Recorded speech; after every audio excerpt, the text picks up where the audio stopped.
Hold on to your seats as we unveil the intriguing stories surrounding the almost abandoned town of Spanish Fort, Texas. Stories of murders, hangings, and outlaws. Spanish Fort is 17 miles north of Nocona, Texas, and 1 mile south of the Red River. A sleepy town of 50 people as listed in the Book of Ghost Towns of Texas by T. Lindsay Baker. Imagine a bustling town thriving with life suddenly dwindling down to 50 people, but the locals have told me it's really around 20 people. Intrigued? What happened? Well, let's embark on a journey to unravel the secrets of this little town. First, how does Spanish Fort get its name?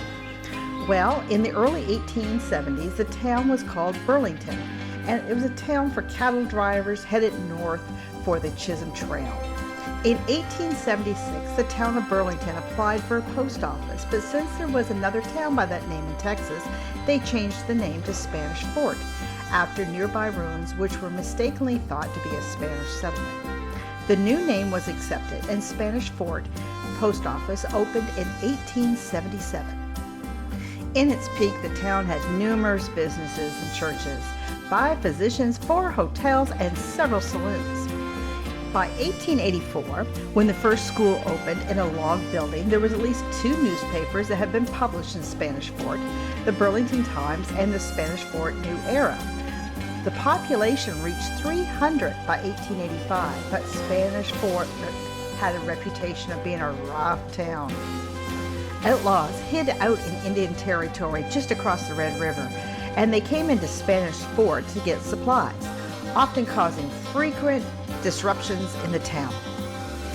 The building we're walking through was once the grocery store and the post office. Then it became the Coon Hunters Association, in which hunting clothes were sold and dog collars. This post office and all but one business closed around 1970, and by 1990, Spanish Fort became almost a virtual ghost town.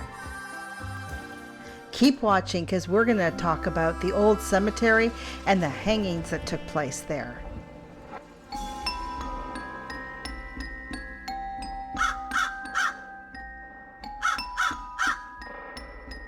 Old cemetery was established in the late 1860s. There's numerous graves that are unmarked or have field stones with no names.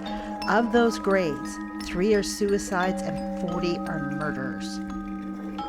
That tree in the background, well, it has the initials EB carved in it, and that stood for Easter Brothers.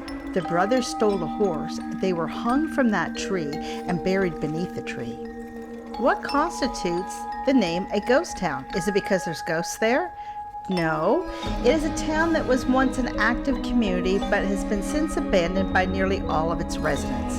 The common factor is crumbling buildings, lonely cemeteries, rustling industrial equipment, and all the marks of graves of these communities. Your next question may be, what is the difference between a ghost town and an abandoned town? A ghost town is deserted and extinct. An abandoned town usually contains substantial visible remaining buildings and infrastructure such as a road. With this in mind, would you describe Spanish Fort as an abandoned town or a ghost town? Many thanks to the local people remaining in Spanish Fort for providing us information, and to the Tale and Trail Museum in Nocona, Texas, who provided us with valuable and intriguing information. Subscribe to our channel for more captivating travel stories, and stay tuned for upcoming episodes that will keep you on the edge of your seat. Thank you for joining us on this thrilling journey through Spanish Fort, Texas, and see you next time.